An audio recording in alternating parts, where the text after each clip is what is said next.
It's Meatball and Miss Mandee from the Braddock Carnegie Library, and we are back with another story time. That's exciting. Today is a really cool, fun, exciting story time. But first, we're going to do our hello song because that's how we roll. All right, are we ready? All right, let's start with my hands say hello. My hands say hello. When I see all my friends, my hands say hello. What else is hello, Meatball? Let's do our bellies. My belly says hello. My belly says hello. When I see all my friends, my belly says hello. What else says hello? Ooh, let's do our nose. Boop. But we're just going to wiggle our noses. We're not going to touch them, okay? My nose says hello. My nose says hello. When I see all my friends, my nose says hello. What else? Ooh, how about our listening ears? My ears say hello. My ears say hello. When I see all my friends, my ears say hello. Meatball has some ears. How about, ooh, what else can we do? Let's, how about Meatball's using her tongue? Let's use our tongue. My tongue says hello. My tongue says hello. When I see all my friends, my tongue says hello. Are you wiggly? Should we get all our wigglies out? Let's do our whole bodies and get all the wigglies out. My whole body says hello. My whole body says hello. When I see all my friends, my whole body says hello. Thank you, Meatball. That was very nice. We're going to wish all of our friends today Happy Hanukkah. Our story time today is about Hanukkah. And Hanukkah is a super fun holiday. It is what our Jewish friends celebrate once a year. It's the Festival of Lights. And this holiday, friends, it goes on for 8 nights. That is so cool. So every night, children in Jewish culture and their grown-ups get to eat yummy food and play games, and they open up a present for 8 nights. It's so awesome. So today we're going to read a story about Hanukkah, and we're going to learn a little bit about some of the yummy food that they eat, and I have a plate of something really yummy in front of me, and Meatball keeps looking at it, and she wants it. So we're going to try to make sure that she doesn't eat what I'm going to show you. Thank you, sweetie. Do you want piggy corn? Or how about the unicorn? We'll do the unicorn instead. You haven't played with the unicorn in a while. Okay. She might go get hippo corn. No. Nope, you can't have those. Go lay down. So, our first story today, actually we're just going to do one story today. This is a great book called Little Red Ruthie, A Hanukkah Tale. And the author is Gloria Coster. And the pictures, the illustrator, remember the person who draws the pictures is the illustrator, and that's Sue Eastland. And I have 2 friends today, and this is their first Hanukkah ever. And my friend Baby Charlotte is watching with her mommy, and this is her first Hanukkah. And then my friend Yair is with his mommy all the way over in Israel, which is really far away. And this is his first Hanukkah too. So this will be really exciting for them to celebrate. Maybe they'll understand it more next year. They're really little right now. So we're going to read the story of Little Red Ruthie. And this is a twist on a story that I think you know already. Let's see. What do you think? Little Red Ruthie wearing a puffy coat with a hood, and there's a basket. It was a chilly winter in the northern woods. Whoosh, very cold out. But Ruthie, this is Ruthie. Ruthie did not mind. Every year, she and her grandmother made latkes together for Hanukkah. We're going to find out what those are pretty soon. Today, she was on her way to Bubba Basha's house on the other side of the forest. Bubba, that's the Yiddish word for grandma. So she's going to go see her grandma. Ruthie was taking sour cream and applesauce to go along with the yummy potato pancakes that they were going to make. She carefully packed her basket and kissed her mother goodbye. Blow a kiss.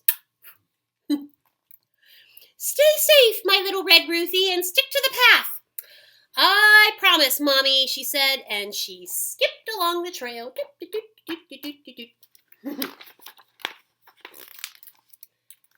Oh, the snow began to fall. Wait a second. Where did that guy come from? There he was. Who's hanging out there? Oh, the wolf. Maybe he'll go away. No, there he is. Soon, a white blanket of snow covered the ground, causing Ruthie to lose her way. Uh-oh. Suddenly, something jumped out from behind a tree. Had pointy ears and big eyes and a big smile. Was it Meatball? No, not Meatball. It's a wolf. Dun, dun, dun. Face to face with a big wolf with big teeth and big claws. Uh-oh. Little girl, said the wolf, I'm going to eat you up. Oh, man, he looks really hungry. Maybe he's hangry. Maybe he's so hungry he's angry. Does that happen to you sometimes? You get grumpy when you're hungry? Ruthie's heart raced, and her tummy flip-flopped. But she could not let the wolf know. She was scared. It was Hanukkah, and Ruthie wanted to be as brave as the Maccabees. Who are the Maccabees? We're going to find out in a minute. Being a very clever girl, she offered a smart and very speedy reply. Mr. Wolf, she explained, underneath my puffy coat, I am actually super skinny as a twig, but I'm on my way to cook latkes with my bubby Basha. Each day of Hanukkah, and there are 8 of them, I plan to eat a plateful of delicious potato pancakes. Om nom nom. And when the holiday is over, I am sure to be as round as a pancake myself. If you wait just 8 days, you are guaranteed to have a better meal. Why not eat me then? I think that sounds like a pretty good argument, don't you? Her words were so enticing. The wolf agreed. He said, see ya, bye, and he even let her out of the thicket and back onto the trail. All these people are watching. There's a squirrel. Probably not too helpful here. And a bird. They're watching. They're listening. But the wolf, his stomach began to rumble, and in the distance, his tasty morsel was disappearing. Deal's off, he declared, leaping through the forest and arriving at Bubba Basha's cottage before Ruthie. Perhaps he would eat the grandmother first. Oh, no. There was a note on the door. Dear Ruthie, I went to the village to buy us a Hanukkah treat. I will be back soon. Hug, hug, hug. Kiss, kiss, kiss. Bubby Basha. The wolf could not read. Finding no one at home was a big disappointment. While waiting for Ruthie to arrive, he entertained himself by trying on some of Bubby Basha's clothes, admiring himself in the mirror. Oh my gosh, doesn't that wolf look super silly wearing granny clothes? Although, look at those boots. They are pretty fabulous. Miss Mandee also has fun, fabulous boots like that. They kind of remind me of those. They're pretty cool. Ruthie, on the other hand, was an excellent reader. Well, yeah, because she does story time. Hello. Learning that her grandmother was running an errand, she was surprised to see a light on inside the cottage. It's not all she's going to be surprised to see. She peered through the window and recognized the wolf. I must be brave as the Maccabees, she reminded herself, pushing aside a wave of fear. And Ruthie greeted the wolf like an old friend. Oh, hey, Wolf. Mr. Wolf, how hungry you must be to come all this way. Hey, before you gobble me up, allow me to fry up a platter of luscious latkes. Once I am gone, you won't have the chance to enjoy their heavenly taste. Good point. If he eats her, he's not going to get to taste the potato pancakes. And he's thinking about it. That had not occurred to him. That sounded delightful, but the wolf was used to eating his food raw. Ew, raw, that means it's not cooked. Well, hurry up, he demanded, and skip the frying part. Oh, we can't, Ruthie insisted. A latke is not a latke unless it's fried. Oil is very important in the Hanukkah story. Well, no one had ever shared a story with the wolf. Isn't that sad? Wolf has never been to a story time? No wonder he's so cranky. Nobody doesn't know how to read. He eats his food raw and no one tells him stories. So Ruthie told him the tale of the Maccabees' victory. When the Maccabees took back their temple, she explained, they discovered a tiny bit of oil. Nobody believed it could provide light for more than one day, but it lasted for 8 days. And that is the Hanukkah miracle. And that is why you must wait while I prepare a treat that is crispy on the outside and silky smooth on the inside. Look at him. He's at that table. The fabulous shoes are off.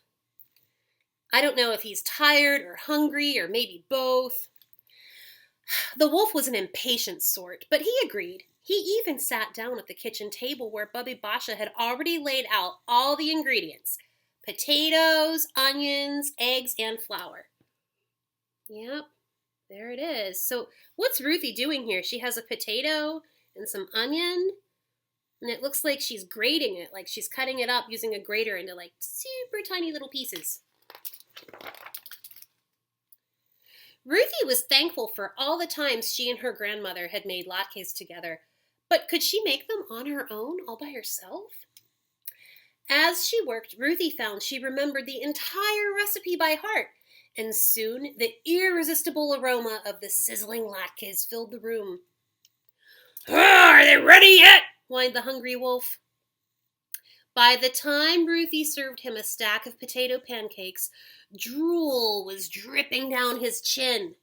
He ate a plateful, and then another, and another. Oh my gosh, look at all those yummy latkes. Yum! Bubby Basha returned, horrified to see Ruthie in danger. Fortunately, the wolf was now full up to his eyeballs and was very groggy. Oh my goodness. Have you ever eaten so much that you're just so tired and so sleepy? Yeah. Bubby, said Ruthie, our guest has been munching on some latkes, but it is surely time for his main course. What's the main course? A grandma? A Ruthie? No, thank you, stammered the wolf. He wanted nothing more than some fresh forest air, and he headed for the door. Oh, what a pity you must leave, said Bubby Basha. But we can't send you away without a treat. She has treats for him. Well, that was really nice, considering he wanted to eat her. She reached into her bag and she pulled out a jelly donut. Yum! And she placed it in the wolf's paw. Enjoy this tomorrow, she said, and she ushered him outside. Ruthie breathed a big sigh of relief. Whew! After plenty of hugs and kisses, Ruthie and her grandmother lit the first Hanukkah candle and sat down at the table. See, this is a menorah. We're going to look at one of those in a minute. And they lit the first candle. And look at all these yummy things. There's applesauce, and there's some sour cream, and all these yummy latkes. Thanks to Little Red Ruthie, dinner was ready, and it was delicious. Oh, yum. And that's it. Well, you know what's in the back of this book? This is pretty cool. This is a recipe. You know what a recipe is, right? That's how those are the instructions that we have on how to cook food. And anytime you cook something or bake something, you have to follow the recipe. So it tells us what ingredients we need. We need potatoes, an onion, and an egg, some flour, salt, a little bit of pepper, and oil for frying. And then it gives us all the directions for those. So that is how we did that. And guess what? Before story time, Miss Mandee decided that she wanted to follow the recipe. And I made, Meatball is very interested now. Oh. These are latkes. These are potato pancakes. And they're nice and kind of golden brown. They're crispy. And this is some applesauce that I made. It's really yummy. And there's some sour cream. And it's very, very delicious. And the outside is crispy. And the inside is nice and soft. Super yummy. And they're potato pancakes, and they're so good. And I'll post the recipe online. They're really easy to make. You just need a grown-up to help you with that. And you eat them with applesauce. So I have a rhyme for you about applesauce. Meatball, do you want to come here and help? Come here. You're supposed to come here and help. Come here. She's not being a very good listener. Okay, I have a rhyme. Applesauce, applesauce on your nose. I just put some on Meatball's nose. Applesauce, applesauce on your toes. We don't put applesauce on our toes. Applesauce, applesauce on your thumb. Applesauce, applesauce in your tummy tum tum. Yum, yum, yum. And that is a fun applesauce rhyme. So remember in the story, they lit the candle for Hanukkah? This is a menorah, sort of. It's a little bit, it's one that Miss Mandee made. There's real ones that are like really, really pretty, that are silver and they have beautiful candles in them. This is one that I made, and you can make one too. If you draw something like this, and if you put glue on it, and on this I stuck beans to it. I thought that could be fun. Grown-ups, if you want to help your little ones with this, this is really good for fine motor skills because they can get the beans and they can stick them to the glue menorah that you draw. And on the top of this, I have noodles. This is penny pasta. And what we do on Hanukkah is we light the first candle. The first candle on the menorah is the one in the middle, and that's called the shamash. So we'll light that one. We're not really going to light it. We're just going to put something in there that makes it look like a candle. And then when you have other candles, you light them from this big one in the middle. So today, I'm actually recording this for you guys on Thursday night. You'll see it Friday morning. But it's now the first night of Hanukkah, so we can light the first candle because it's the first night of Hanukkah. And I'm just going to stick that little bit of pipe cleaner that's supposed to be fire in there. And that is the first night. Now, let's count how many candles there are. Remember how many nights there are in Hanukkah? There are 8. So we have 1, 2, 3, 4. Remember, this is our one that we light off of. 5, 6, 7, 8. So there's 9 candles altogether. And I think by the time my friend Yair and his mommy in Israel watch this tomorrow, it'll be nighttime, and it'll be the second night of Hanukkah there. So we'll light the second one for my friend Yair and his mom and his daddy Elliot, who are my friends. And yeah, so I hope that baby Yair and baby Charlotte and everybody else have a wonderful, super happy Hanukkah. I hope you learned a little bit today. I hope you get to make some yummy potato pancakes. Meatball is very interested. Applesauce, applesauce on your nose. Boop. Yeah. And that's it. All right, friends, we're going to sing our goodbye song, and then we'll see you again next week. All right? Well, it's time to say goodbye to all my friends, all my friends. Well, it's time to say goodbye to all my friends, all my friends. Well, it's time to say goodbye. Wipe that teardrop from your eye. Well, it's time to say goodbye to all my friends. All right, bye, friends. Happy Hanukkah. See you next time.